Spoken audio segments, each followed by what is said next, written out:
ബീച്ചിൽ പോയ ഒരു കുഞ്ഞു വ്ളോഗാണിത്. ഈദ് കഴിഞ്ഞ് ഞാനും ഉമ്മയും എൻ്റെ ഉപ്പാൻ്റെ വീട്ടിലെ കസിൻസും എല്ലാവരും കൂടി പോയതാണ്.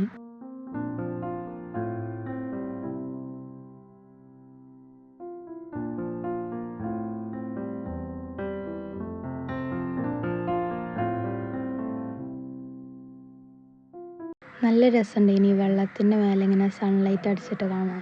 ഞാൻ അതിൻ്റെ ഇടയ്ക്ക് മണലിൽ ഹാർട്ടൊക്കെ വരയ്ക്കാൻ നോക്കി. അതിൻ്റെ കസിൻസ് മണലെറിഞ്ഞ് കൊളാക്കി.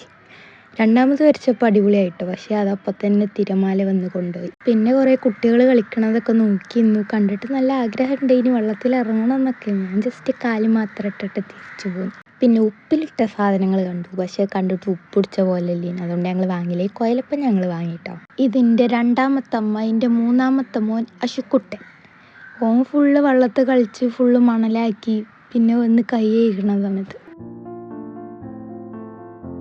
ഇത് ഐസു, എൻ്റെ ഫസ്റ്റത്തെ അമ്മായിൻ്റെ ഫസ്റ്റത്തെ മോളെ മോൻ. ഞങ്ങൾ പിന്നെ ഹോർലിക്സൊക്കെ വാങ്ങി കുടിച്ചു. എപ്പോഴും ചായയും കോഫിയൊക്കെ ആണല്ലോ, അപ്പോൾ ഞങ്ങളൊരു വെറൈറ്റിക്ക് ഹോർലിക്സ് വാങ്ങി. അത് നല്ല അടിപൊളിയാണ് കേട്ടോ, എനിക്ക് നല്ല ഇഷ്ടപ്പെട്ടു. പിന്നെ ഞങ്ങൾ പഴംപൊരി വാങ്ങി, അതും നല്ല രസമുണ്ടായിരുന്നു.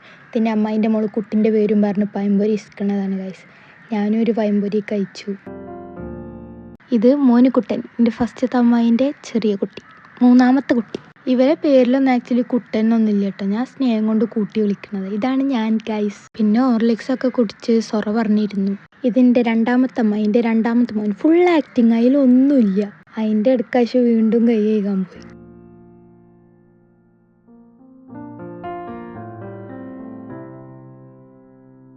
അത് കഴിഞ്ഞ് ഞങ്ങൾ കുറച്ച് നേരം കാറ്റൊക്കെ കൊണ്ട് അവിടെ വെറുതെ ഇരുന്നു. പിന്നെ ഞങ്ങളൊരു ചെരിൻഡേയ്സൊക്കെ വാങ്ങി കഴിച്ചു.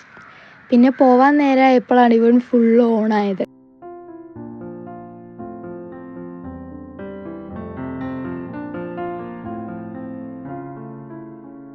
പിന്നെ നല്ല ചുവന്ന് തുടുത്ത സൂര്യനൊക്കെ നോക്കി നിന്നു. അത് കഴിഞ്ഞ് അവിടെ ഒരു ഒറ്റക്കൊരു കാക്കച്ചി നിൽക്കണത് കണ്ടു. പിന്നെ ഞങ്ങൾ തിരിച്ചു പോയപ്പോൾ ഒരു തട്ടുകടയിൽ കയറി മക്രോണി അയച്ചു. എന്നിട്ട് ഞങ്ങൾ വീട്ടിൽ പോയി. അപ്പോൾ അത്ര ഉള്ളതിനും അന്നത്തെ ദിവസം.